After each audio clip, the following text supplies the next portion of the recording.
김현정의 뉴스 쇼.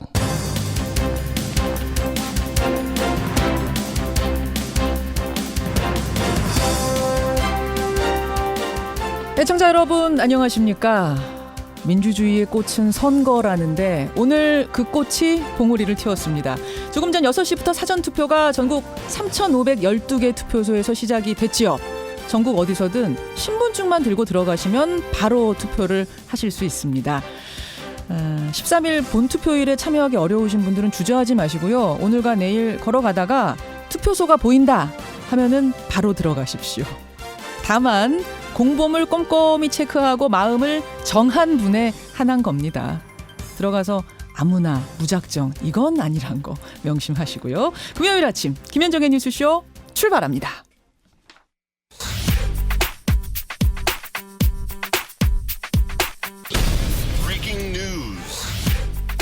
김현정의 뉴스쇼가 주목한 오늘의 포인트, 오늘은 민경남 프로듀서 나와 있습니다. 어서 오세요, 민 PD. 안녕하세요. 예, 첫 포인트. 일단 밤사이에 북미 정상회담 관련된 소식부터 좀 체크를 해봐야 될 것 같아요. 네. 미국 트럼프 대통령이 놀라운 발언을 내놨는데요. 종전선언도 가능하다. 언급을 했습니다. 종전선언도 가능하다. 그러니까 종전선언이 있을 것이냐 없을 것이냐 이 얘기를 우리들끼리 많이 했습니다만 트럼프 입에서 나온 거예요. 그렇습니다. 미일 정상회담 후 기자회견에서 밝힌 내용인데요. 예. 12일 북미 정상회담에서 종전선언 합의에 서명도 할 수 있다. 이번 회담이 잘 되면 김정은 위원장을 미국에 초대도 할 수 있다고 말했습니다. 또 폼페이오 미 국무장관도 우리 시간으로 오늘 새벽 기자회견을 가졌는데요. 예. 미국과 북한 간에 비핵화에 대한 인식 차이를 좁히는데 진전이 있었다. 완전하고 검증 가능한 되돌릴 수 없는 비핵화에 김정은 위원장의 결단을 기대한다고 밝혔습니다. 북미 회담이 4일 앞으로 다가온 시점이다 보니 의미심장하게 들립니다. 그런데 자유한국당의 홍준표 대표는 종전선언에 반대한다. 이번에 종전선언 절대 하면 안 된다. 이런 얘기를 했더라고요. 트럼프 대통령이 종전선언 서명 이야기를 하기 전인 어제 오전에 내놓은 발언입니다. 홍준표 대표는 종전선언은 완전한 비핵화 이후에 해야 한다는 거고요. 비핵화 없이 북한의 체제 보장을 해주게 되면 한반도 최악의 재앙이 될 것이라고 입장도 내놨습니다. 비핵화가 완전히 끝난 후에 종전선언해야 된다? 네네. 여러분은 어떻게 생각하십니까? 일단 우리 안의 의견을 모으는 것도 중요할 텐데 이런 상황. 다음 포인트 뭔가요? 반으로 쪼개진 사법부입니다. 양승태 대법원장 시절에 청와대와의 재판 거래 의혹.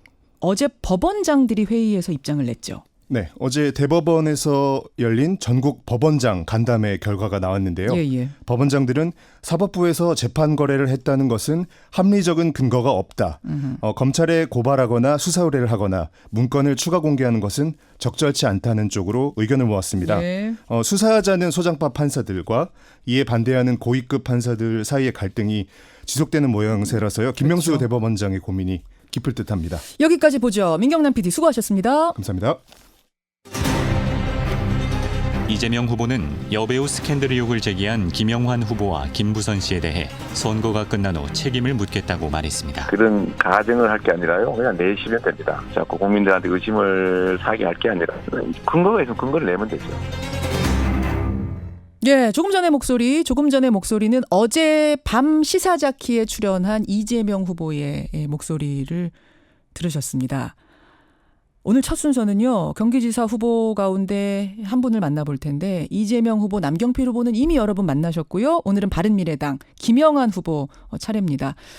어제 김영환 후보가 기자회견을 열었죠. 배우 김부선 씨와 90분가량 통화한 내용을 공개하고 또 사진도 한 장 공개하면서 이재명 후보는 공식 사과하고 후보를 사퇴해야 한다. 이렇게 촉구를 했습니다. 이게 워낙 어제 하루 종일 일파만파 논란이어서 이 논란을 짚고 가지 않을 수가 없네요. 예, 오늘 만나보겠습니다. 바른미래당 김영환 후보입니다. 김 후보님 안녕하세요. 예, 안녕하셨습니까? 예, 아니 이재명 후보에 대한 의혹 제기는 제가 또렷이 기억을 하는데 정작 네. 김 후보님 공약은 기억이 안 나요. 그래서 오늘 첫 질문은 후보자 공통 질문. 왜 경기도지사의 김영환인가? 이것부터 답해 주시죠. 네. 저는 다른 후보하고는 다르다고 생각합니다. 낫다는 것이 아니라 다르게 살아왔고요. 다른 생각을 하고 있고 특히 상상력의 크기와 질이 다르다. 이렇게 저는 생각합니다. 상상력이요? 상상력, 창조적 상상력의 크기가 예. 다르다. 저는 시인이고 시를 1000편이나 발표한 사람이고요. 아, 치과 의사도 하셨고 시인도 하셨고 예. 그러셨어요? 예, 전기술자고요. 예. 그다음에 치과 의사고 뭐 여러 가지를 일을 많이 하게 됐는데 그래서 제가 제1공약으로 말씀드리는 것은 이제 의료 후불제를 하겠다. 그러니까 돈이 없는 사람도 진료받고 수술받고 돈은 할부로 후불로 내는 예. 그런 제도를 하겠다. 그렇게 말씀드렸고 나만의 북한공단 만들어야 된다 하는 그런 공약도 하고 있고요. 예. 또 문화예술 텐텐텐이라고 해서 예술 책 사고 공연장 가고 전시장 가는 비용은 세액 공제하는 이런 것도 내고 있고 예. 경기 남부에 슈퍼밸리 만드는 그런 공약도 하고 있는데 슈퍼밸리. 이게 무슨 이 지금 네거티브 공방 이것 때문에 검증 공방 때문에 다 묻혀가지고 하나도 보이지가 않죠. 그러니까요. 그러니까 이제 제가 어제 저 트위터에 예고를 하니까 이런 문자들이 꽤 들어왔어요. 아니 왜 김영환 후보는 가장 앞장서서 앞에 서가지고 이재명 후보에 대한 의혹 제기, 특히 여배우와의 스캔들 의혹에 대해서 그렇게도 중요하게 문제 제기를 하시는 건가? 이유가 뭔가? 네네. 이런 질문들. 제가 제일 저는 이재명 후보를 모르는 분이니까요. 저하고 같이 정치할 기회가 없었습니다. 저는 열린우리당을 안 해서. 예. 거기다가 또 그분은 시장만 하셨지 국회의원이나 정부에서 일해본 경험이 없는 분이잖아요. 예. 그래서 이제 지면을 통해서만 알았는데 이번에 이제 경쟁을 하다 보니까 이제 그런 내용을 알게 됐고 제일 먼저 문제가 된 것은 그 형수에 대한 그 욕설 녹음. 예. 그거를 처음 듣게 돼서 깜짝 놀래서 그래서 이제 그 내용을 자세히 보니까 그 형을 정신병원에 입원시키려고 강제 입원시키려고 했다는 의혹 그것이 문제구나 하는 생각을 하게 돼서 예. 그분의 그 문제를 지적하다 보니까 이거는 정신보건법을 제가 만들었거든요. 아하. 대표 발의는 안 했지만 제가 거기 공동 발의를 2013년도에 했는데 예. 이거는 턱도 없는 일이 어떻게 형을 자신도 모르고 배우자도 모르고 아이도 모르는 사이에 정신병원에 넣으려고 했고 의사들은 대면 그런 진료가 없이 이런 소견서를 냈으며 어머니라는 분이 어떻게 공무원 8명의 그런 여러 가지 그 자소서를 가지고 이런 일을 하셨을까? 그 의혹을 그래서 토론에서 제기하셨고 네. 여기에 대해서 이재명 후보가 답을 하고 뭐 그건 알고 있는데. 예. 그런데 이제 그때 여러 가지 그 의혹과 너무 많은 전과가 있으시니까. 예. 그 여배우 스캔들 이거에 관련해서 주진우 씨가 그 사과문을 쓰도록 종용하고 사과문 대피를 한 것 같은 의혹이 있는데 이렇게 물어본 것이 이제 시작이 된 거군요. 그분께서 이제 그런 여배우를 알고 있다 하니까 이제 증폭이 된 거죠. 아. 그렇게 해서 이제 그런 얘기가 진행되는 과정에서 이 진실을 알게 됐는데 예. 이 진실은 뭐 단언해서 얘기하지만 사생활 문제나 뭐 선정적인 스캔들의 문제가 아니고 네거티브 아닙니까? 이거 사생활에 대한 네거티브 아닌가요? 저는 아니라고 생각하죠. 왜냐하면 이제 진실 공방 이재명 후보께서 과거에 뭐 그런 일이 있었는데 좀 부적절한 일이었다. 그러면 이제 넘어갈 수가 있는 일이었는데 이걸 막 전면 부정해서 하나도 그런 일이 없었고 예. 그러면 김부선이라는 분이 수십 명 아니면 수백 명한테 이런 뭐라고 할까 불만이라고 어려움을 호소하고 다녔는데 예. 그렇다면은 이 김부선이라는 사람은 이거 정신이 도른 사람이 아닌가 그런 생각이 들 정도 아니겠습니까? 그러니까 오히려 미안합니다. 부적절했습니다라고 사과를 했으면 넘어갔었을 텐데. 네네. 그러니까 거짓말을 한 거라고 생각이 되는 순간 김부선이라는 사람의 인격이 김부선이라는 사람은 이제 완전히 이상한 사람이 됐고 그러고 난 뒤에 이제 이재명 후보께서 이 김부선이라는 분을 뭐라고 그러더라? 무슨 헌증이라 허언증이요. 허언증. 그 이제 정신병이거든요. 허언증이다. 마약 무슨 범이다. 또는 무슨 관심증이다. 뭐 이렇게 막 인터뷰를 통해서 하니까 지난 10년 동안 이 여배우의 인격이 살인되었다. 알겠습니다. 그런 의미에서 그런데 도덕성 검증. 제가 또 하나 더 지적할 것은 이 사회의 지식인이라고 하는 언론인이라고 하는 또 정치인이라고 하는 여성운동을 했다고 하는 여성 의원들이 모두 다 침묵했다는 사실입니다. 이게 한국판 드레피스 같은 사건인데 모두가 침묵했다고요? 아까 지금 수백 명이 알고 있었다 그러던데 진짜 수백 명이 이 사건 그렇습니다. 이 의혹을 이 녹취록이나 또는 대화의 과정에서 나오는 사람만 해도 수십 명이고요. 예. 청와대에도 있고요. 그다음에 민주당 의원들의 상당수 또 저희 바른미래당에도 있고 또 후보들에게도 있고 그냥 소문을 들은 게 아니라 진실을 알고 있는 사람이 수백 명이라고요? 그럴 겁니다, 아마. 그런데 이제 제가 여기서 확인할 수 있는 건 수십 명이지만, 그 다 알고 있는 일인데, 이것을 국민들 앞에서 이렇게 거짓말을 시킬 수도 있고, 그러고도 당선될 수 있고, 당선돼도 그 지위가 유지될 수 있다는 그 생각이 너무나 담대하기 때문에, 이거는 안 되겠다. 이건 나라도 희생을 해서라도 이걸 진실을 가려야겠다. 이렇게 생각하게 된 것입니다. 사실 어제 기자회견을 하셨잖아요. 그 뒤로 지금까지, 이 아침까지도 이재명, 김부선, 주진우, 공지영 이런 분들 이름이 계속 실시간 검색어에 오르내리고 있어서 그 기자회견에 제가 좀 단언적으로 저는 이제 괴롭기 때문에 왜냐하면 이게 지금 이것 때문에 선거가 안 되니까요.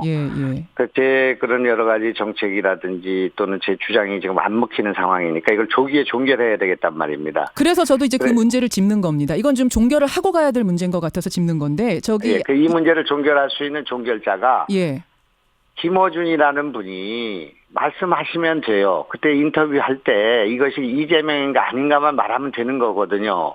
그 인터뷰를 하시면 예전 2016년 한겨레 인터뷰 말씀하시는 거예요? 그때 그 김부선 씨하고 그 대화를 하지 않았겠습니까? 그때 이것이 이재명이다라고 얘기하면 끝나는 거거든요. 지금 이재명 후보인지 아닌지 알 수는 없는 상황이니까 너무 단언적으로 말씀하실 수는 없고. 주진우 기자가 양심선언을 해야죠. 이건 그런 여러 가지 스캔들이 있었는데 이것이 이제 파장이 이렇게 제이기 때문에 내가 이거를 사과문을 쓰는데 도움을 줬다든지 사과문을 써줬다든지 그렇게 하면 되지 않습니까? 말씀은 김부선 씨 말씀은 사과문 가운데 2줄만 자기가 고쳐줬다고 말하고 있거든요. 그리고 주진우 기자가 종용을 했답니까? 그렇게 쓰라고? 아니면 그냥 김부선 씨가 먼저 전화해서 조언을 구한 건 아니래요? 아이고, 김부선 씨 그 사과문을 쓰는 과정에서 저도 들었으니까요. 김부선 씨한테 들었으니까. 그런데 이재명 후보와 10번인가 20번인가 통화를 해가면서 쓴 겁니다, 그게. 그리고 쓰자마자 바로 퍼올리고 이런 그 공작이라고 할까, 회유라고 할까. 10번 통화한 게 누구예요? 주진우하고 이재명 후보죠. 근데 이재명 후보는 한 번도 통화한 적이 없다고 하시던데요, 주진우 기자. 그러니까 그런 것이 진실 공방이라는 말씀이고요. 지금 시간이 없으니까 제가 지금 오늘 아침에 떠오른 생각은 정봉주 의원이 있지 않습니까? 정봉주 의원이 용기를 내야 될 것 같은 생각이 들어요. 그 두 사람이 안 하기 때문에. 정봉주 전 의원의 이름이 지금 이 국면에 왜 나오는 거죠? 그분은 이제 뭐라고 할까 정인감도 있으신 분이고 또 상처도 있는 분이 아니겠습니까? 그런데 그분이 명백하게 김부선 씨로부터 그런 얘기들을 듣는 여러 사람이 있는 자리에서 들었던 분이고요. 여러 사람이 있는 자리라면 어떤 자리입니까? 근데 여기서 이름을 더 밝히지는 못하겠는데. 본인은 알고 계실 것 같고요. 그래서 잠깐만요. 근데 구체화성을 좀 띄어야 됩니다. 이게 그냥 던지는 이야기면은 이게 다 거짓이 될 수도 있으니까. 그러니까 쾌도남마에 출연하고 난 뒤에 종편 채널에서 하던 그 쾌도남마란 프로그램 거기에 출연하고 난 뒤에 김부선 씨와 정봉주 의원과 전 의원과 박종진 앵커와 또 다른 한 분의 작가 이렇게 해서 만난 술자리인데 그 술을 못 하신다고 그러는데 김부선 씨는 그 자리에서 이제 박종진 그분이 이제 말씀을 하셔가지고 그 얘기가 나왔고요. 그런 있었던 일들에 대한 얘기가 있었던 것 같고. 김부선 씨가 거기서 그러니까 이재명 후보를 언급하면서 이런 지금 의혹이 제기되는 그 스캔들에 대해 언급을 했다.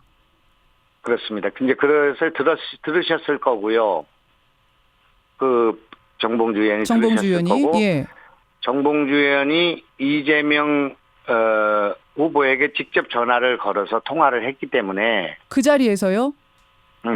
통화를 하셨기 때문에 정봉주 의원은 내용을 들었을 것 같습니다. 통화를 해서 내용이 뭐가 나왔답니까? 그럼 김부선 씨하고 거기서 김부선 씨의 말씀을 거기서 들었고요. 그 김부선 씨하고 이재명 씨를 통화를 시켜주기 위해서 전화를 걸었단 말입니다. 아, 거기서 통화를 시켜주려고. 그래서 통화가 됐는데 예. 이제 직접 김부선 씨하고 통화하지는 않았지만은 정몽주와 이재명이 통화가 됐으니 그런 사실은 제가 알고 있으니까요. 자, 알겠습니다. 그러니까 지금 이제 말씀을 좀 정리하자면 이건 뭐 이제 일방적인 김영환 후보의 주장이라는 거 여러분 감안하시고 들어주시고요. 다만 증언자들이 있다. 당사자급의 증언자들이 이제는 입장을 좀 밝혀서 논란을 정리하자 지금 이 말씀을 하고 싶으신 거죠? 그렇습니다. 지금 이렇게 정봉주 같이 말씀드릴 사람은 제가 지금 최소한도 수십 명이 있어요. 그러면요, 김 의원님. 증언자 말고, 증인 말고 증거를 내놔라라는 게 어제 이재명 후보의 말씀이었어요. 사진을 하나 내놨는데 김부선 씨의 그 사진에는 김부선 씨 혼자 있다. 찍어준 사람이 이재명이라고 하는 걸 가지고선 어떻게 그걸 믿을 수가 있느냐. 나랑 같이 찍은 사진 있으면 내놓으십시오. 어제 그러셨거든요. 그러니까 이재명 후보가 김부선 씨의 핸드백을 이렇게 들고 있는 사진이 나온다면 예를 들면 그건 좀 진일보한 거 아니겠습니까? 있답니까? 그 사진이? 그런 사실이 있고 그 사진을 지금 찾고 있는 중이라고 말씀하시 그걸 한번 물어봐달라고 한 적이 있어서 제가 어제 그렇게 말씀드렸는데 뭐 찾으셨는지 찾았는지 그건 잘 모르겠고요. 찾고 있습니까? 김부선 씨가? 아니 그렇게 물어달라고 하니까 제가 물은 거기 때문에 그것까지밖에 모르겠고요. 그런데 이제 만약 그렇게 나온다고 하더라도 이재명 씨는 그거를 가지고 그거에 왜 어떤 증거가 될 수 있냐고 말하겠죠. 그러니까 이거를 그런 식으로 얘기하는 것은 문제의 본질을 호도하는 것이고요. 그 피해 당사자라고 할까요? 둘이 그런 관계가 있었던 그 두 분께서 그중에 한 분인 여성이 그런 여러 가지 피해와 부담을 감수하면서 증언하고 있잖아요. 녹취록도 나와 있고요. 그런데 거기다가 또 증거를 대라고 하는 것은 알겠습니다. 도대체 어떤 증거를 대야 된다는 얘기냐 하는 문제가 제기될 수 있죠.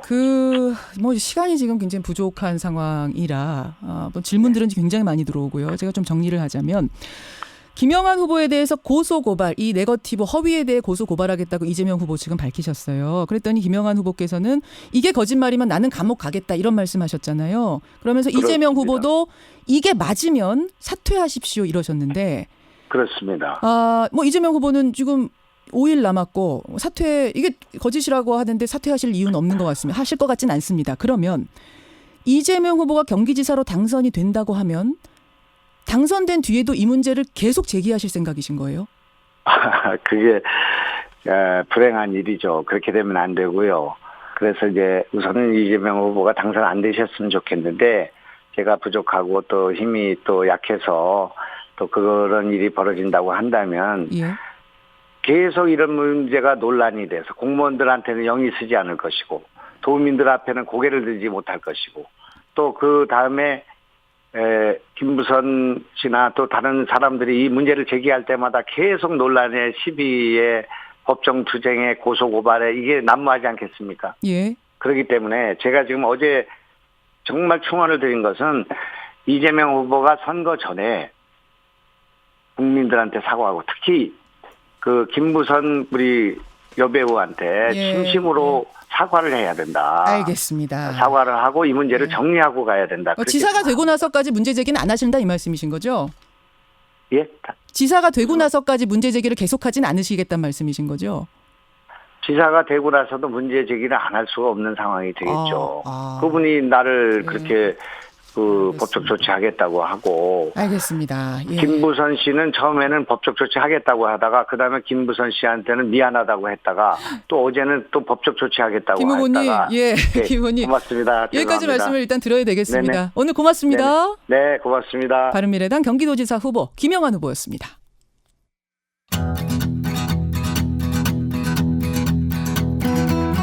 김현정의 뉴스쇼는 청취자 여러분의 참여로 이루어집니다. 트위터, 페이스북, 레인보우 게시판, 그리고 단문 50원, 장문 100원의 유료 문자 샵 1212, 우물정 1212 통해 참여하실 수 있습니다. 김현정의 뉴스쇼, 여러분과 함께 만듭니다.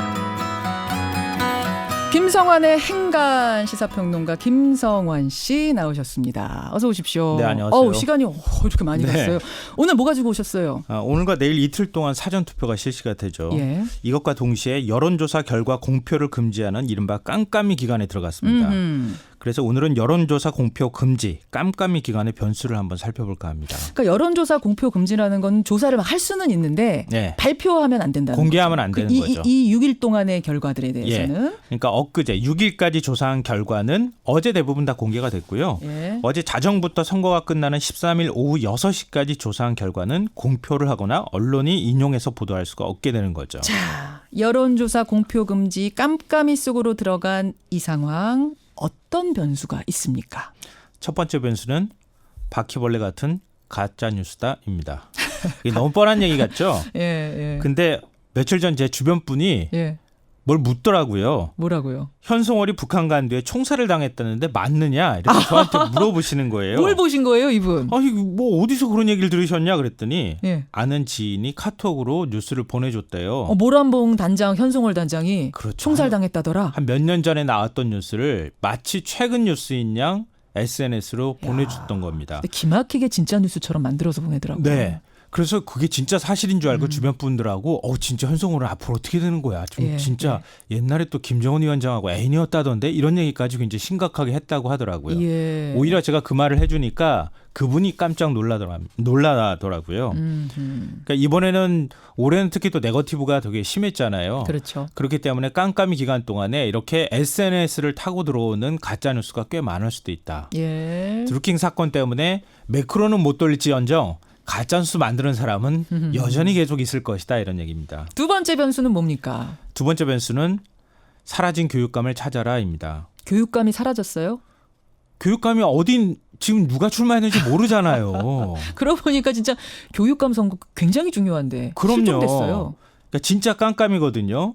과거 지방선거는 달랐어요. 교육 이슈가 전체 선거판을 끌었거든요. 예. 무상급식이나 무상교복, 특목고 폐지 문제나 재난안전 문제도 마찬가지였고요. 예. 2014년 지방선거에서 광역단체장 선거에서는 뭐 당시에 새누리당하고 새정치민주연합이 엇비슷하게 나왔고 세월호 참사 영향을 받았는데도 새누리당이 비슷하게 나온 건 선전한 것이다 이렇게 얘기했거든요. 근데 교육감 선거는 완전히 달랐습니다. 그렇죠. 17개 시도교육청 중에서 13곳에서 진보 성향의 교육감이 당선됐거든요. 예. 세월호 참사 영향을 가장 직접적으로 받았습니다. 그러니까 교육감 선거는 사실은 무슨 당의 누구 이게 아니거든요. 그게 또 아니거든요. 이게 아니니까. 예.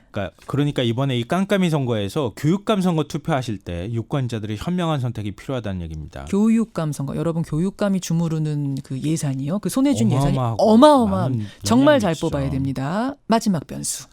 마지막 세 번째 변수는 분산 투표에 주목하라입니다. 분산 투표요? 흔히 전략 투표라고 하죠.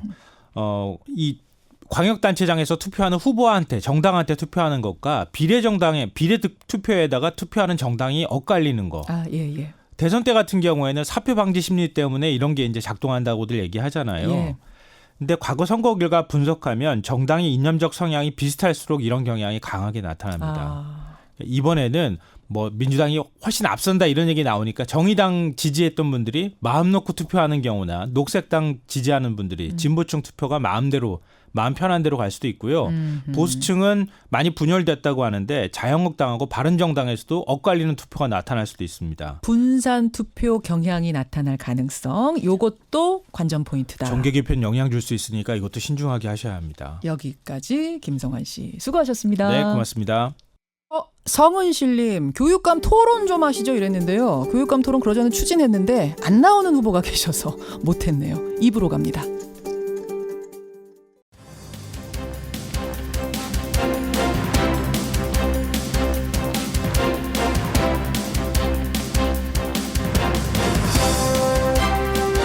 김현정의 뉴스쇼 2부 출발합니다. 오늘 김영한 후보와의 인터뷰 댓글들이 후끈하네요. 정말 많은 분들이 문자 보내주고 계시는데 잠시 후에 소개하도록 하고요. 2부에서는 사전투표가 오늘 아침 6시부터 진행이 되고 있죠. 여러분 사전투표 어떻게 하는지 자세히 알고 계세요? 주의할 점은 뭔지 아십니까? 선거운동 어떻게 되는지, 인증샷은 뭐가 되고 안 되는지 잘 알고 계시나요? 오늘 선거관리위원회 연결을 좀 해보겠습니다. 우리 궁금증들. 특히 저는 제 문자로 후보들한테 홍보 문자가 엄청 와요. 심지어는 제 지역이 아닌 지방에서도 와요. 도대체 이분들이 제 전화번호를 어떻게 알았을까? 여러분 이런 궁금증 안 드세요? 이게 불법일까요? 합법일까요? 이런 것도 한번 질문 드려보도록 하죠. 훅뉴스도 준비가 되어 있습니다. 훅뉴스. 지방선거 무용론이 나옵니다. 도대체 이런 선거, 누군지도 모르고 뽑는 선거를 왜 하는가? 그리고 지금 지방의회 잘 돌아가고 있는가? 이런 궁금증들 많이 말씀하시는데 도대체 지금 이 시스템에 뭐가 문제인지 훅뉴스에서 깊이 들어가 봤습니다. 권영철의 Y뉴스에서는요. 어젯밤 허익범 변호사가 드루킹 특별검사로 최종 낙점이 됐죠. 왜 허익범일까? 왜 대통령은 허익범 변호사를 지명했을까? 짚어보겠습니다. 50원의 단문 100원의 정보 이용료가 붙는 문자메시지 샵 1212 카톡 레인보우까지 열어놓고 출발합니다. 저희가 계속 말씀드리고 있죠. 오늘부터 내일까지 이틀간 사전투표가 진행이 됩니다. 사실 과거 선거에서 보면은 이 사전투표에 참여한 사람이 전체 20%에서 25%까지도 갔었어요. 그러니까 지금 들으시는 분들 중에도 적지 않은 분들이 오늘과 내일 투표를 하실 텐데요. 막상 투표를 하려고 하니까 궁금한 것들 많으시죠. 그래서 오늘 선거관리위원회를 연결해 보려고 합니다. 선거에 관한 궁금증들 짚어보죠. 중앙선거관리위원회 대변인 겸 홍보국장을 맡고 계세요. 문흥철 홍보국장 연결을 해보겠습니다. 문흥철 국장님 안녕하세요. 네, 안녕하세요. 예, 오늘 많이 바쁘시죠? 예, 바쁩니다. 몇 시부터 몇 시까지 투표가 이루어집니까? 네, 오전 6시부터 오후 6시까지 진행됩니다. 그럼 많은 분들이 제일 궁금해하는 질문. 진짜 아무 데나 가서 투표해도 되는 겁니까? 예, 가능합니다. 그럼 예를 들어서 저는 서울이 주소지인데 지금 제주도에 놀러를 갔어요. 예. 제주도 여행을 다니다가 투표소를 발견했습니다. 네. 그러면 그냥 무작정 들어가서 거기서 투표를 할 수 있는 겁니까? 예, 가능합니다. 필요한 준비물은요? 예, 투표소 갈 때는 반드시 그 주민등록증이나 예. 운전면허증 등 본인 신분증을 가져가야 합니다. 신분증만 있으면 돼요? 예, 그렇습니다. 와, 다른 거 다 필요 없고. 예. 그 주민등록증, 여권, 운전면허증, 학생증도 되네요. 학생증이라면은 본인 그 사진이 이제 붙어 있고, 주민번호나 그 생년월일이 이제 기재돼 있어가지고 본인 이름을 확인할 수 있는 학생증을 말합니다. 그래요. 자, 예. 그렇게 해서 이제 기표소에 들어갔습니다. 그러면 우리가 뽑아야 되는 사람, 즉 도장을 찍어야 하는 사람은 몇 명입니까?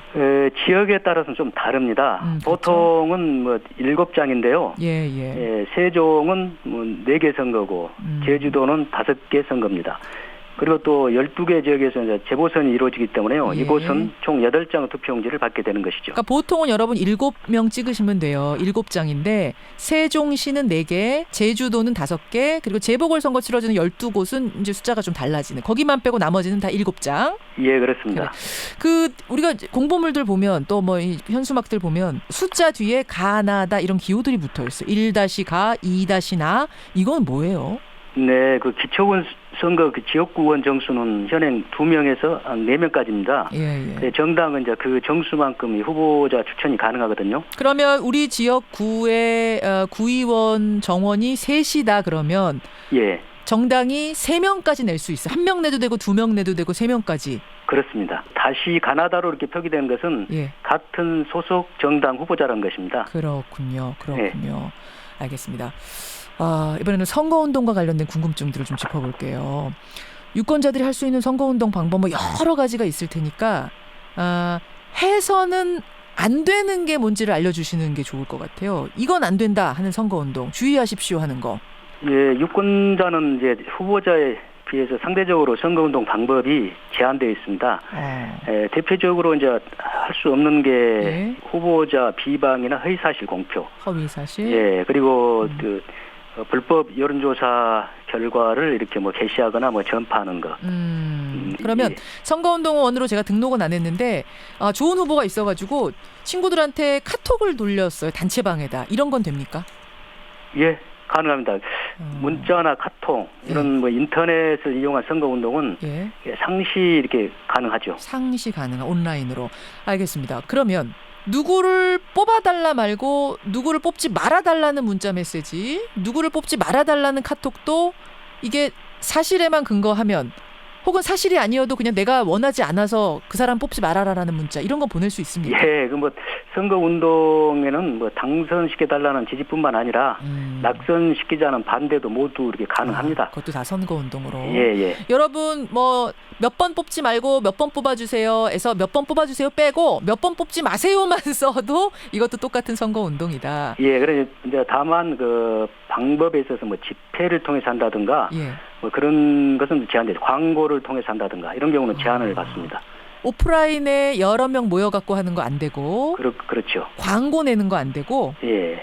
그렇군요. 그 얼마 전에 말이에요. 한 후보 사무소 앞에서 이 후보 뽑지 말라고 집회 열었던 사람들이 경찰에 고발됐었거든요. 네, 그것도 공직선거법에 위반됩니다. 오프라인에서 모였기 때문에.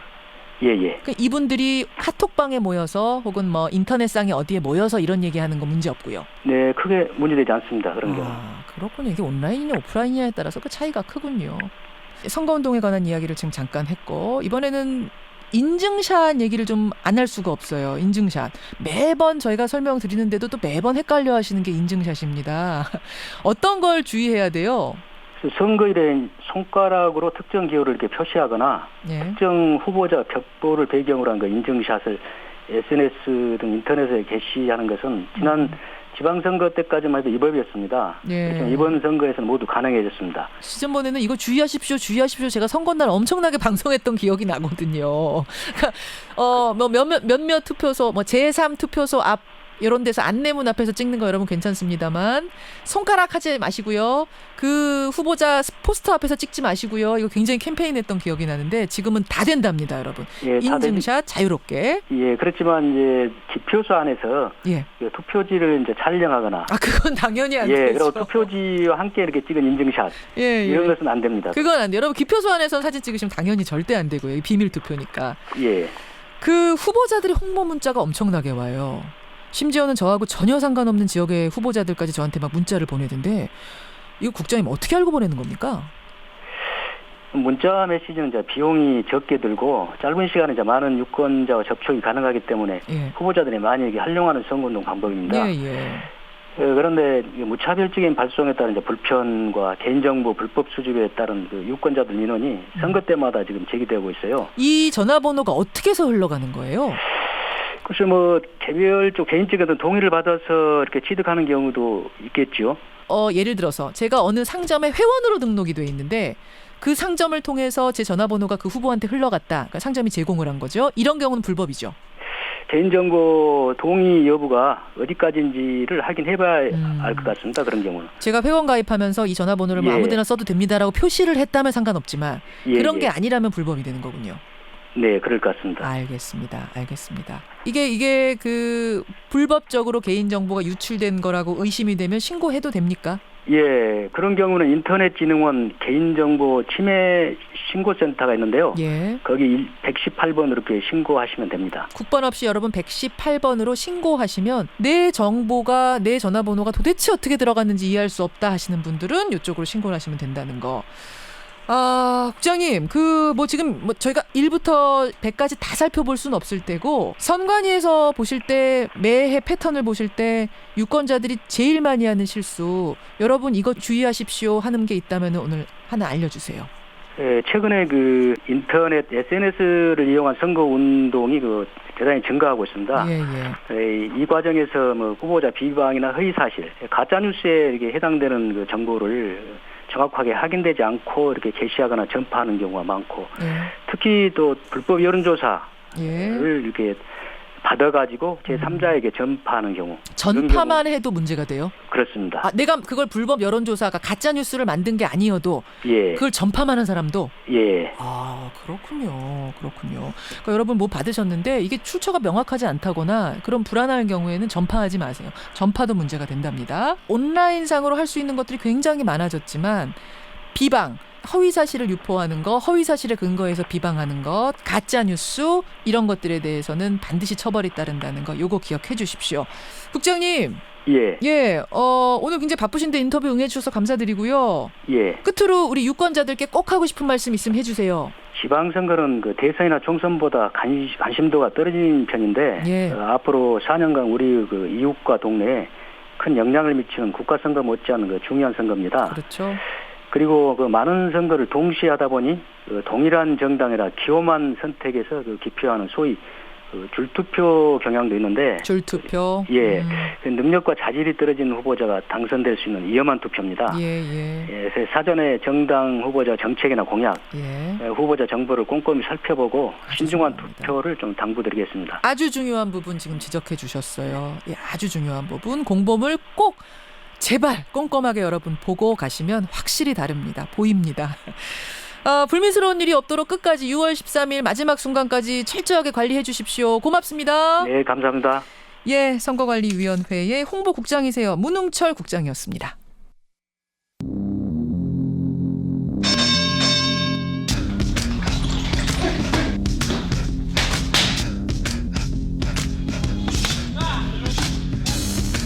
김현정의 뉴스쇼 금요일의 코너입니다. 뉴스 속으로 훅 파고드는 시간 훅뉴스.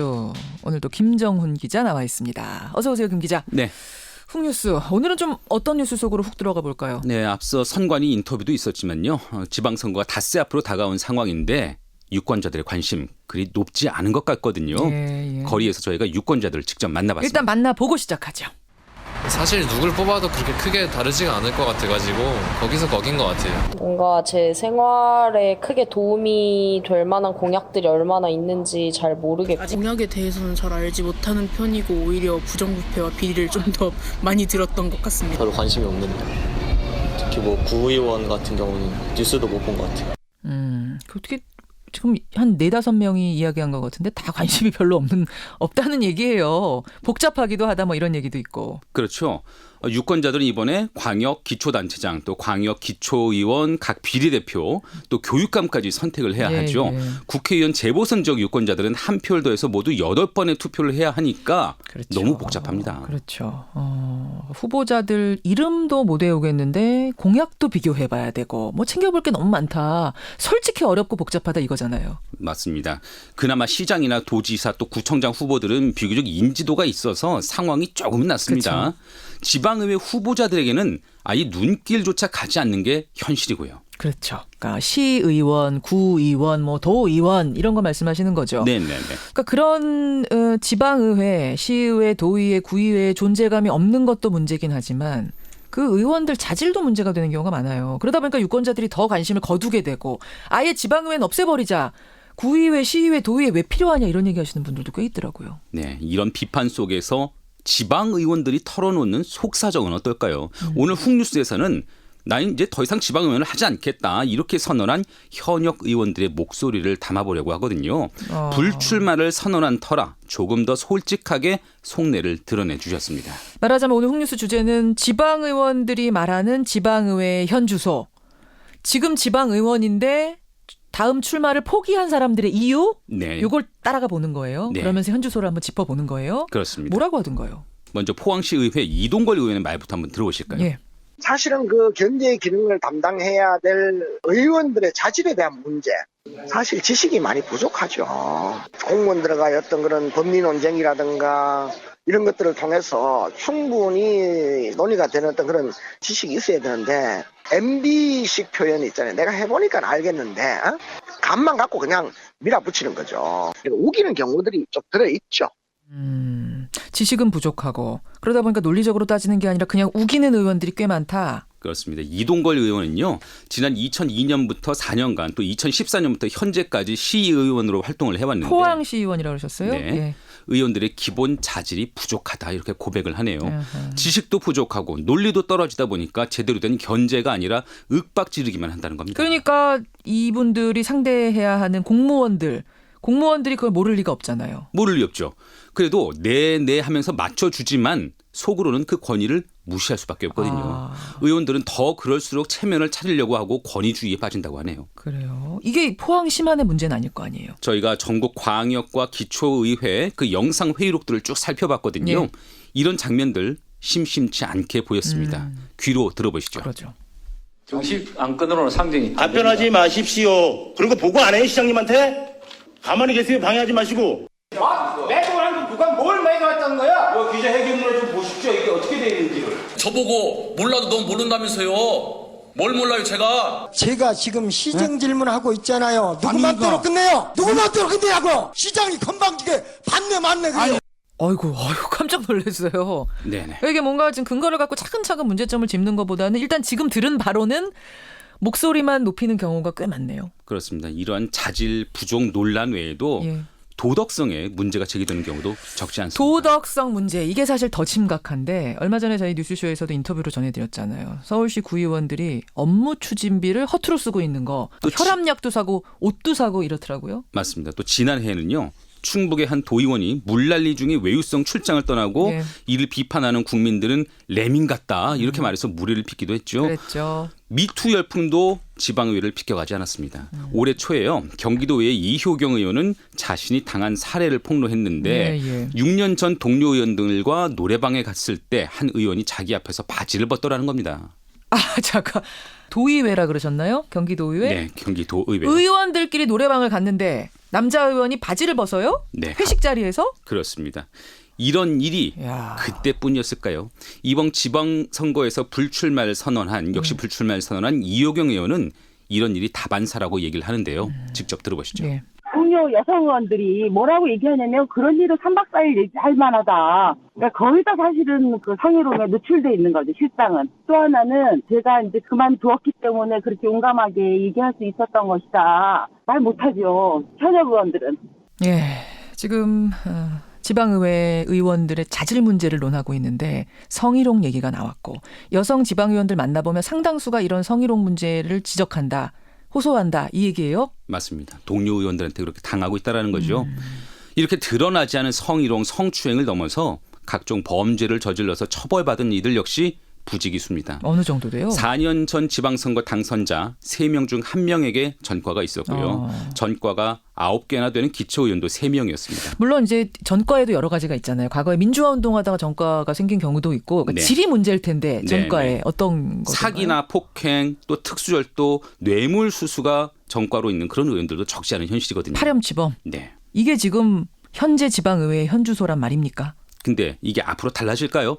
이번에 6.13 지방선거에서 광역의원 후보자의 42.5% 또 기초의원 후보자의 41.3%에게 전과가 있는 것으로 나타났네요. 물론 그 뭐 전과에도 다양한 양상이 있긴 하겠습니다만 어쨌든 10명 중 4명 이상이 범죄 전력자라는 거네요. 이러니 누가 누구를 견제하고 감시하느냐 이런 말이 나올 수밖에 없죠. 정치의 뜻을 세우고 풀뿌리 민주주의를 다지기 위해서 지방의회에 들어간 젊은 정치인들도 한계를 느꼈다고 하는데요. 그래요. 재선 시의원이었지만 이번에 출마를 하지 않기로 한 박진영 서울시 의원의 말로 들어보시죠. 이분도 출마 포기자. 맞습니다.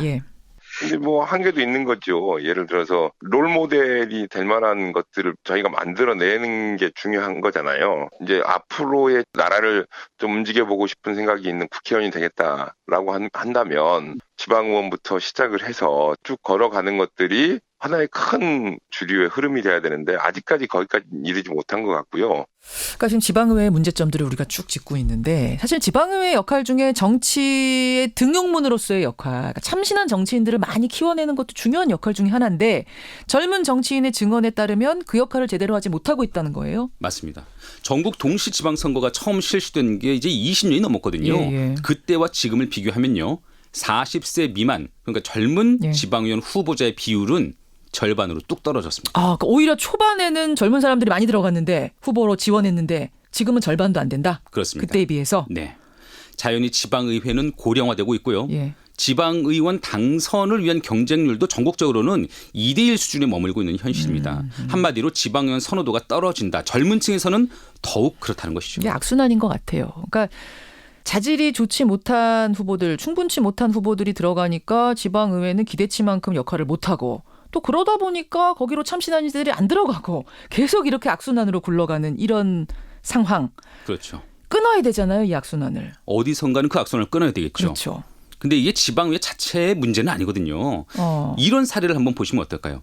딱 7년 전인데요. 2011년 6월 서울시 의회에서 열린 시정 질의 내용입니다. 당시 오세훈 시장 또 김종욱 시의원 사이의 질의응답인데요. 먼저 들어보시죠.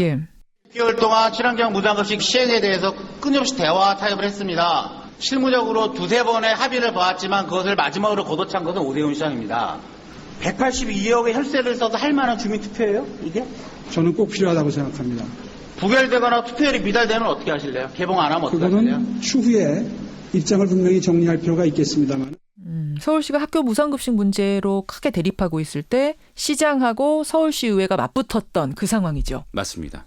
결국 오세훈 시장이 서울시장직을 걸고 주민투표 승부수를 던졌는데 투표율이 낮아서 개표도 하지 못한 채 물러나고 말았죠. 그렇죠. 그리고 어떤 일이 있었습니까?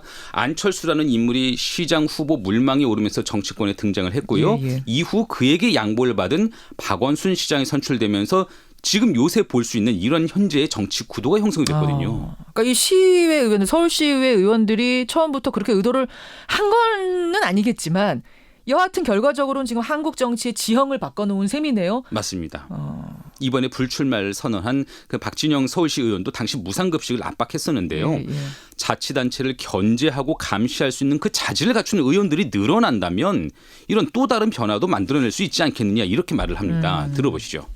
각 지역에 있는 지역 사업들 뭐 20억짜리 30억짜리 하는 것보다도 695억이라고 하는 무상급식의 비용을 우리가 시장으로부터 받아내는 것이 가장 뜻있는 우리 의정활동이 될 거다라고 하는 것들을 의원총회라든지 이런 데서 결의를 할 수 있었던 건 또 그런 사람들이 있어서였다고 생각되고요. 제대로 된 감시와 견제 기능 이게 굉장히 중요한데 제대로만 역할을 하면은 상당히 중요한 거잖아요. 맞습니다. 이 밖에도요. 또 살펴보면은 시 산하단체 보조금 횡령을 적발해낸 시의원 또 조례를 바꿔서 건축물의 안전을 한층 강화해낸 시의원 등 모범 사례는 적진 않습니다. 그러니까 지금 우리가 무용론을 많이 얘기하고 있고 야 이런 복잡한 선거 해서 뭐야 이거 뽑아놓은들 뭐가 달라져라고 얘기하지만 결국 제도의 문제라기보다는 그걸 운영하는 사람의 문제가 크다는 얘기네요. 그러니까 어떻게 해야 될까요? 잘 뽑는 것에서 시작할 수밖에 없거든요. 물론 지방선거 복잡하고 후보도 많죠. 그러나 조금만 관심을 기울이면은 의회를 맡길 만한 후보 또 그렇지 않은 후보를 구분해낼 수 있다고 합니다. 조한기 서울시의회 입법정책자문관은 후보자들의 선거 공보물이라도 보고 투표를 해달라 이렇게 당부를 하는데 들어보시죠. 공보물이라도 하나 제대로 보고 그러면 되게 사람들이 구분은 거의 다 합니다. 제대로. 그래도 괜찮은 사람. 옥석을 구분하는 투표 행위. 그러니까 굉장히 중요하죠. 이제 그렇게 해서 키웠으면 그걸 관리를 해줘야 되잖아요.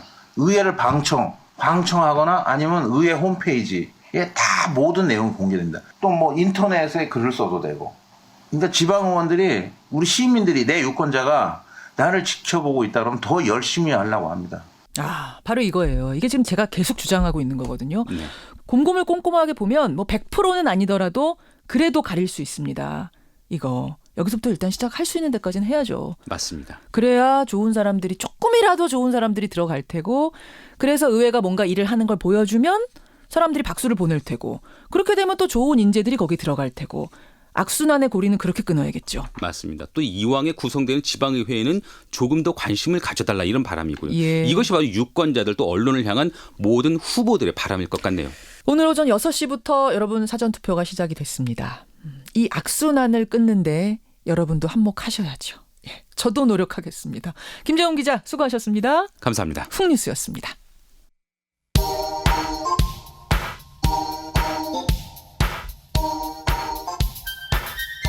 김현정의 뉴스쇼 CBS 라디오와 함께하고 계십니다. 저는 퇴근길 시사자키 정관용입니다. 0153님 좋아하는 후보의 사진을 그러니까 포스터를 내 차에 부착하고 운행하는 건 가능합니까? 아까 성관이하고 인터뷰할 때 질문 주신 것 같아요. 안 됩니다. 아까 말씀드렸죠. 그러니까 선거운동원으로 등록한 사람을 제외하고는 어떤 도구를 이용한 선거운동은 할 수 없다.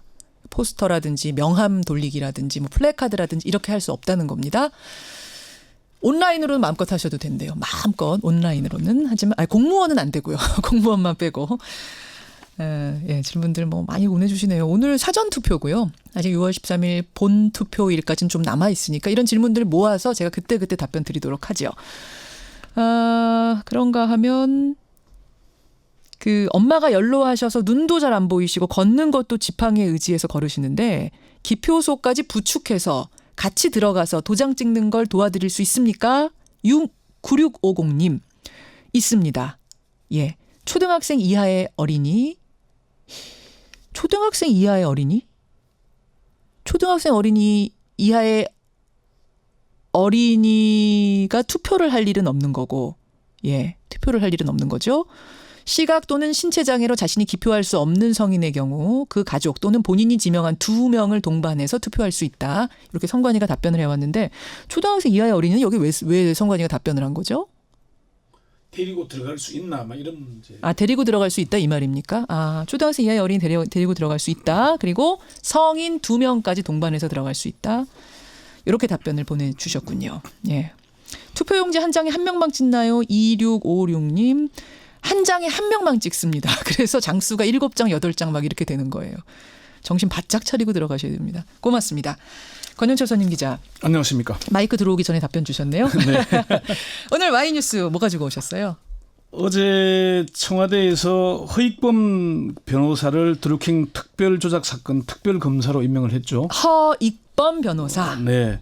청와대 김의겸 대변인은 문재인 대통령은 국회의 합의와 추천을 존중해 허 변호사를 임명했다. 허익범 특별검사가 드루킹 댓글 조작 사건의 실체에 대해 객관적이고 공정한 수사를 펼칠 것으로 기대한다 이렇게 밝혔죠. 예. 청와대는 드루킹 특별검사로 왜 허익범 변호사를 선택했을까? 네. 오늘 주제입니다. 보고 깜짝 놀란 분들이 많았어요. 기자들 중에도. 왜냐하면은 임정혁 변호사가 특검이 될 거라는 관측 기사까지 나올 정도로 네. 그쪽이다 라고 생각한 사람들이 언론계에 꽤 많았거든요. 근데 마지막에 뚜껑을 열어보니까 허익범. 네. 예. 그게 정치권이나 일부 언론의 희망이 담긴 거 아니었을까 그런 관측들이 있습니다. 그래요. 또 실제로 또 그 특별검사는 고검장급의 예우를 하고 특검보는 검사장급 예우를 하거든요. 예. 그래서 임정혁 변호사는 고검장 출신이고 허익범 변호사는 부장검사 출신이니까 임정혁 변호사 쪽으로 가지 않겠느냐 이런 얘기도 있었고 또 허익범 변호사는 자유한국당이 추천했고 예. 임정혁 변호사는 다른 3야당들이 합쳐서 추천했기 그렇죠. 때문에 그렇지 않겠나 그랬는데 사실은 이제 법조계 인사들은 임정혁 변호사보다는 허익범 변호사가 될 것으로 예측을 하고 있었습니다. 법조계에서는 두 사람을 잘 아는 사람들은. 잘 아는 사람. 왜 그렇게 예측을 했을까요? 근무를 같이 해본 경험자들, 시험 동기들 이런 사람들은 그 사람의 성향이나 품성 이런 걸 잘 알지 않습니까? 근무해본 사람들은 알죠. 그렇기 때문일 겁니다. 허익범이 될 거다 이렇게들. 네. 자, 그러면 오늘의 주제로 바로 들어가죠. 청와대는 문재인 대통령은 왜 허익범 변호사를 자유한국당이 추천한 변호사를 특검으로 선택했을까? 첫 번째는 공식 변호사 단체에서 추천한 후보라는 점입니다. 이게 이제 대한 변호사가 법률적 단체거든요. 예. 그 아래에 서울지방변호사회, 부산지방변호사 이런 것들이 있고요. 그렇죠. 나머지 단체들 뭐 민주사회를 위한 변호사 모임도 임의단체고 또 한변도 한반도 인권과 통일을 위한 변호사 모임도 임의단체입니다. 허익범 변호사를 추천한 곳은 서울변호사회니까 공식단체고요. 임정혁 후보는 임의단체이면서 정치 성향이 강한 한변에서 추천했습니다. 한변이 뭐예요? 한반도 인권과 통일을 위한 변호사 모임. 여기서 이제 여러분 헷갈리시면 안 되는 게 아까 자유한국당에서 추천했다고 그랬는데 또 무슨 변호사회야 이러실지 모르는데 변호사들이 먼저 추천을 하고 그중에 4명 중에 자유한국당이 이렇게 된 거죠. 나머지 야3당이 임. 그렇습니다. 두 번째는 두 후보가 공안검사 출신이라는 점은 같지만은 성향은 다르기 때문입니다. 임정혁 변호사는 퇴직 직후에 대한민국 바로알기 운동을 주창하면서 대한민국 바로알기 연구원을 설립해서 원장으로 취임했습니다. 검찰 출신 변호사들은 임 변호사가 공안검사 중에서도 극우적인 성향을 보여왔다고 평가를 했고요. 반면 허익범 변호사는 공안검사 출신이지만 합리적인 보수로 변협활동에는 적극적이었지만 편향된 정치 성향을 보이진 않았다고 합니다. 근데 허익범 특검, 이제 특검으로 임명됐으니까 특검이라고 부를게요. 허특검은 뉴라이트 활동을 했다는 논란이 있지 않았습니까? 허 변호사가 2007년 변호사 개업을 했는데요. 그때 이제 극우 성향의 뉴라이트 진영 300여 개 단체가 연합해 만든 나라 선진화 공작 정치 분쇄 국민연합의 자문 변호사단의 이름을 올린 적이 있습니다. 2007년에. 네. 허 변호사는 임명 직후에 기자들과 만나서 변호사 개업 직후에 소속 로펌 관계자가 같이 일을 해보자고 해서 이름을 올린 것은 사실이다. 그렇지만 별도로 자문 활동을 하거나 그 단체에서 활동한 것은 없다 이렇게 해명을 했습니다. 이름만 올린 것뿐이다. 네, 허 변호사와 같이 함께 공안부에서 근무한 한 변호사는 허 특검이 공안검사로서 보수인 것은 맞지만 그렇다고 편중되거나 균형 감각이 없지는 않다고 이렇게 얘기를 했습니다. 보수는 맞다. 네. 성향은 보수다. 하지만 네. 그렇다고 해서 극보수, 뭐 편견을 가진 보수는 아니다. 네, 그렇습니다. 합리적 보수 뭐 이렇게 보면 된다는 거예요. 예. 세 번째요. 법조계의 세평이 좋다는 겁니다. 그래요. 허 변호사 시험 동기이면서 검찰에 같이 재직했던 A 변호사는 허 변호사는 변협 활동을 적극적으로 했지만은 업무를 꾸미거나 꼼수를 쓰는 사람이 아니다. 허 변호사는 보수지만 모나지 않았다 이렇게 평가를 했고요. 역시 합리적 보수다. 허 변호사와 공안부에서 같이 근무했던 B 변호사는 허 변호사는 사람이 담백하다. 예. 무리하거나 편향된 스타일이 아니다 이렇게 얘기를 했고요. 아하. 서울 변호사의 고위 관계자는 허 변호사가 불편부당하지 않고 합리적이며 검사 출신이지만 개업한 지 오래돼서 객관적인 시각도 갖췄다 이렇게 얘기를 했습니다. 예. 지금 허 특검이 변호사 분쟁이 생기면 조정하는 서울 변호사의 분쟁조정위원장인데 분쟁조정 성사율이 엄청 높았다고 합니다. 그만큼 성의 있게 분쟁 당사자들을 조정했기 때문이라는 거죠. 그렇군요. 검찰의 한 고위 관계자도 허 변호사는 순수하다. 객관적으로 수사를 지휘할 수 있을 것이다 이렇게 얘기를 했어요. 저도 허 특검이 평검사 시절에 만나서 인연이 있는데 예. 강직한 검사였고요. 편향성을 그렇게 보이지 않았습니다. 공안 검사임에도. 보수임에도 불구하고 네, 공안 검사임에도 불구하고. 네. 네 번째 이유는요. 허익범 변호사는 제1야당인 자유한국당에서 추천한 후보라는 점이 고려됐다는 평가가 나옵니다. 오히려? 네. 오히려 자유한국당이 추천했기 때문에 문 대통령이 낙점했다? 좀 무슨 얘기냐면은 자유한국당에서는 내심 임정혁 변호사가 특검이 되기를 강력히 희망을 했는데 자유한국당이 추천하면은 임명하지 않을까 봐서 허익범 변호사 추천했다는 거죠.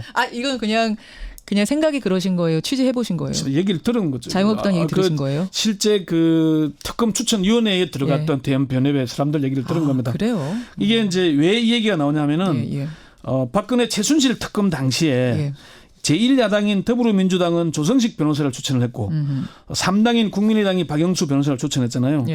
법조계에서는 박근혜 청와대가 박영수 변호사를 특검으로 임명한 게 최악의 패착이다 이렇게 평가를 하거든요. 그러니까 이게 박근혜 대통령 입장에서는 최악의 패착이다. 네, 그렇죠. 그쪽 입장에서 볼 때요.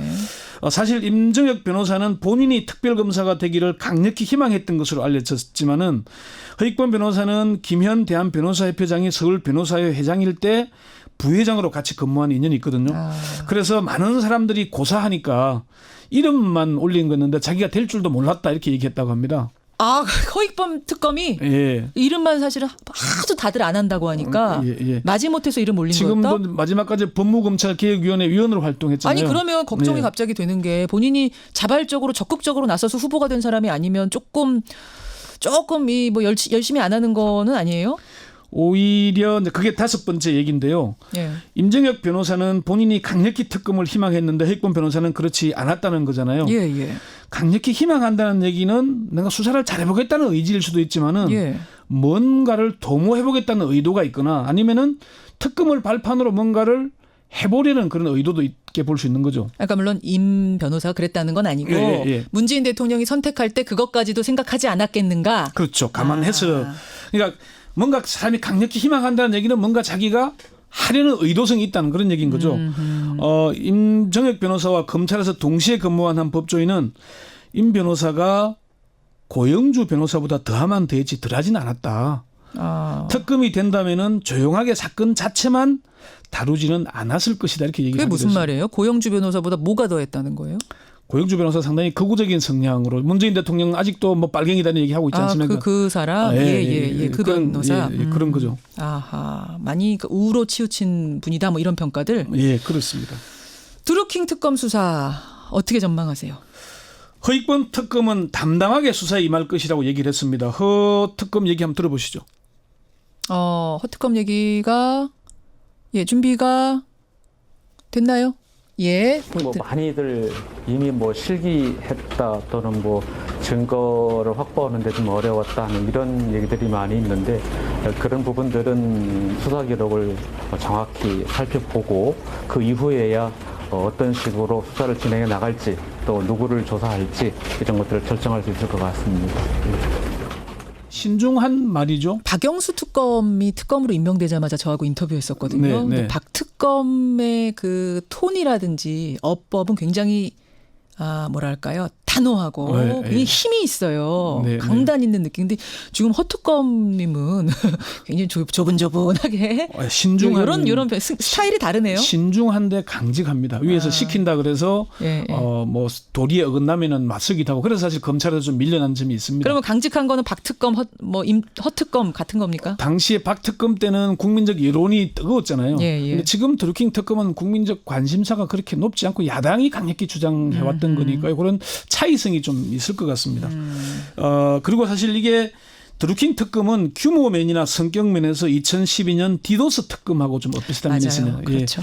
사실 이게 디도스 특검은 물론 이제 공기관 중앙선관위를 공격했다는 점이고 이거는 뭐 네이버를 업무를 방해했다는 점이 다르긴 하지만은 규모나 성격이 비슷하기 때문에 당시 디도스 특검도 의혹은 컸지만은 결국 의혹의 본질과는 거리가 먼 결과가 나왔지 않습니까? 이번 드루킹 특검도 그렇게 큰 성과를 거두기는 어렵지 않겠냐 이런 전망이 많고요. 특수통 출신의 한 중견 변호인은 드루킹 사건만으로는 특검 수사감이 안 된다. 매크로를 이용한 여론 조작 의혹이 수사 대상으로 추가된다면은 수사를 해볼 만할 거다 이렇게 얘기를 했거든요. 시간이 별로 없지만 짧게 하나만. 한나라 새누리에서 했던 그 매크로 조작 의혹 추가해야 된다라는 게 지금 민주당 주장인데 가능해 보이세요? 법을 개정해야 되는데. 청와대 반응은 별도 특검이 필요하다고 얘기를 했고요.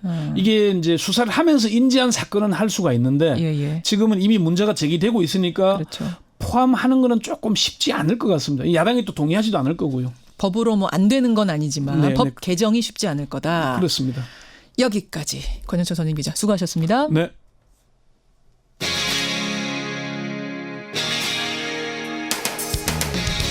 여러분께서는 지금 CBS 라디오 김현정의 뉴스쇼를 함께하고 계십니다. 초미세먼지 건강에 안 좋다는 건 상식이죠. 근데 어디에 어떻게 안 좋은 건지 여러분 구체적으로 알고 계십니까? 저도요 막연히 폐에 안 좋겠지 이런 생각은 합니다만 과학적인 어떤 통계치를 본 적이 없어서요 궁금하던 차였는데 WHO 공인 방식을 적용한 첫 국내 공인 통계가 나왔답니다. 이 통계에 따르면 초미세먼지로 1년에 12,000명이 조기 사망할 수 있다. 그리고 초미세먼지로 인한 질병 1위는 폐질환이 아니다. 이런 내용을 담고 있다는군요. 자, 오늘 화제 인터뷰 이 연구를 진행한 분 서울대학교 의과대학 예방의학과 홍윤철 교수를 연결해서 직접 좀 들어보죠. 홍 교수님 안녕하세요. 네, 안녕하십니까. WHO 공인 방식을 적용한 첫 국내 통계다. 이게 어떤 식으로 연구하신 겁니까? WHO 및 이제 국제기구에서 질병 부담이라고 우리가 얘기하는데요. 미세먼지가 질병 또는 사망에 얼만큼 영향을 미치는지에 대해서 세계적으로 통일된 어떤 방법을 이제 만들어 놨고 누구나 이제 수명이라고 하는 게 있는데 미세먼지가 만일 없었다면 살 수 있는 나이가 있을 거고 그거보다 얼만큼 미세먼지 때문에 일찍 사망하느냐 이걸 본 거죠. 그러면은 2015년 한 해 동안 돌아가신 분들 중에 12,000명이 이거다 이렇게 된 거예요? 그렇죠. 아니 근데 그분들이 돌아가신 게 초미세먼지 때문인지 뭐 다른 이유 때문인지 이걸 어떻게 압니까? 이미 돌아가셨는데? 근데 12,000명이라고 하는 것은 개별 사람들이 미세먼지 때문에 사망했다기보다는 전체 사망 중에서 이 정도의 분율이 미세먼지로 인해서 사망한 것이다. 어떻게 보면 통계적인 수치다 이렇게 얘기할 수 있고요. 여러 가지 질병이 있지만 초미세먼지 때문에 그 질병을 얻은 분들 추정해보니 12,000명이 된다. 그렇습니다. 2015년하고 지금하고 비교해보면은 불과 1, 2년 새에 미세먼지가 훨씬 더 심각해졌잖아요. 맞습니다. 2, 3년 새에. 그러면은 지금 통계를 돌려본다면 2017년 통계를 돌려본다면 훨씬 더 심각한 상황이 됐을 수도 있겠네요. 그럴 수도 있습니다. 사실 이번 논문은 2015년을 기준으로 했고 2006년부터 쭉 살펴본 건데 사실은 2014년부터 미세먼지가 좀 악화되고 있기 때문에 지금 다시 본다면 이거보다 좀 더 심각하지 않을까 이렇게 생각합니다. 자, 그러면 초미세먼지로 인해서 12,000명이 자기 수명대로 못 살고 조기 사망을 했다. 이들이 초미세먼지 때문에 앓게 된 그 질병은 뭔가 요게 궁금한데요. 언뜻 생각하면은 당연히 숨 쉬는 거니까 폐질환일 것 같은데 1위가 아니라고요? 뇌졸중이 제일 많게 나타났고요. 뇌졸중? 뇌졸중이라면은 뇌혈관 막히는 질환 말이잖아요. 그렇죠. 우리 풍이라고 보통 알고 있는. 아니 왜 뇌졸중이 1위입니까? 우선 뇌졸중이 우리나라 사망에 또 차지하는 분율 자체가 우선 높고요. 먼지가 작으니까 폐를 뚫고 이제 혈관에 들어가게 되고요. 이런 먼지들이 그냥 단순 먼지가 아니라 사실은 화학 물질이어서 염증을 일으키게 되는데 그 염증이 일어나면은 혈류의 속도도 떨어지고 그 혈구들이 뭉치는 경향들이 생깁니다. 그러면 그 뭉치는 거가 작은 혈관을 막게 되는 거죠. 그게 바로 이제 우리 풍이라고 알고 있는 그 뇌졸중이 생기는. 풍호는 그 뇌졸중 그렇게 되는 거고. 자, 1위가 뇌졸중, 두 번째로 많은 건 뭔가요? 심장 질환이 두 번째로 많았습니다. 심장하고는 또 무슨 상관입니까? 심장도 결국은 심근경색증이라고 하는 대표적인 심장 질환은 심장에 있는 혈관이 막혀서 생기는 거거든요. 역시 기전은 똑같다고 볼 수가 있습니다. 역시 혈관을 타고 초미세먼지들이 흐르면서 염증 반응 일으키고 막아버리는 거. 3위는 뭐예요, 그럼? 3위는 이제 폐질환. 3위가 폐질환. 연령별로도 차이가 있을까요? 역시 노인 연령층이 가장 영향을 많이 받고요. 근데 이제 폐에서 폐렴 같은 경우는 아주 어린 아이들도 영향을 받습니다. 지역별로는 어떤 차이가 혹시 좀 발견이 됐습니까? 이번에 저희가 보기에는 이건 저희가 직접 분석을 안 해서 알 수는 없지만 저희 생각으로는 그 지역들이 이제 예를 들어 화력 발전소가 뭐 많이 있는 지역들 같은데 보면은 확실히 수치가 높게 나타나고 영향을 많이 받는다 이렇게 보여집니다. 근데 어떤 분들은 그러세요. 뭐 옛날에도 도로 포장 잘 안 돼 있어서 흙먼지 뿌옇게 날리면 그거 다 마셨었고 그거 뿌연 흙먼지 다 먹었는데 아무 문제 없었다 이러면서 초미세먼지 나쁨 경보 뜨는 날도 그냥 마스크 안 끼고 다니시거든요. 그렇죠. 그때 그 뿌연 흙먼지하고 지금 초미세먼지하고는 어떻게 다릅니까? 초미세먼지는 그렇게 뿌옇게 잘 보이지 않습니다. 아주 농도가 높은 날에는 물론 흐리게 보이지만 눈에 잘 보이지 않기 때문에 그렇게 뭐 먼지 날리고 이거하고는 많이 다른 거고요. 그래서 말이죠. 가끔은 맑아요. 하늘이 맑은데 초미세먼지 경보 보니까 나쁨 이런 날이 있었거든요. 그런 게 그런 거군요. 그런 날은 오히려 초미세먼지가 상대적으로 더 많이 높기 때문에 더 주의해야 되는 거죠.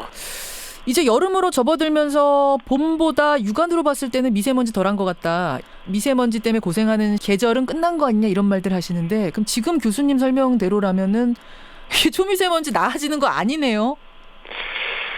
최근의 경향은 그게 여름 돼도 다 좋아지지 않고 계속 나쁜 수준이 나타나는 현상. 그 왜 그렇습니까? 봄에 보통 중국에서 황사 바람이 날아와서 이게 미세먼지가 심각하다. 그것만 끝나면 괜찮다 했었는데. 그러니까 그게 이제 복합적인 요인인데 중국에서는 역시 여전히 문제가 이제 있고요. 또 우리나라가 또에서 만들어내는 문제도 그리 개선된 바가 없다 하는 걸 또 나타내는 거고요. 어쨌든 예전하고 비교해서 이제는 1년 365일 우리가 초미세먼지로부터 자유로운 날이 없다. 이런 경향으로 가고 있다. 그렇습니다. 그래서 이런 연구가 더 귀하고 대안들이 만들어져야 되는 걸 텐데 일단 대책 뭐가 있습니까? 그게 잘 없다는 게 사실은 제일 어려운 점이죠. 그런데 어쨌든 개인적으로 이런 이제 경보, 예보 잘 듣고 생활 속에서 이제 마스크 끼는 거. 또 최근에는 그 공기청정기도 그 어느 정도 효과가 있다. 이제 이런 연구들도 많이 있기 때문에 이제 그런 것들이 개인적으로 할 수 있는 것이고. 아니 마스크 끼는 거 말이에요, 교수님. 그 도움이 되긴 되는 거예요? 마스크를 잘 끼면 확실히 도움이 되죠. 잘 낀다는 게 어떤 의미입니까? 잘 낀다는 것은 그 코랑 입에 딱 맞아서 바람이 옆으로 들어오지 않게 하는 거가 이제 잘 끼는 거고요. 사실 마스크를 잘 끼면 호흡하는 거는 조금 불편할 수는 있습니다. 그렇죠. 사실 저도 마스크 귀찮아서 잘 안 끼거든요. 끼면 너무 불편해서 정말 눈으로 보기에 안 좋은 날 아니면 잘 안 끼게 되는데 챙겨야겠네요. 그렇죠. 이거 필수로 챙겨야겠네요. 이번 연구가요. 이게 환경부, 보건복지부 이런 곳으로 가서 국가정책 수립에 활용이 된다고 합니다. 그런 곳에서 좀 우리가 안심할 수 있는 대책. 이게 참 쉬운 일 아닌 줄 알지만 그래도 그분들한테 또 부탁드리는 수밖에 없겠네요. 그렇죠. 기대해 보겠습니다. 교수님 좋은 연구 고맙습니다. 네, 감사합니다. 서울대학교 의과대학 예방의학과 홍윤철 교수였습니다.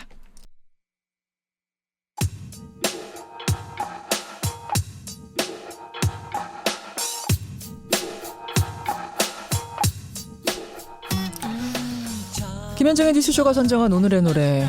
오늘과 내일이 사전투표일이죠. 본투표 참여 어려운 분들 사전투표 어떠십니까? 좋아 일기예보입니다.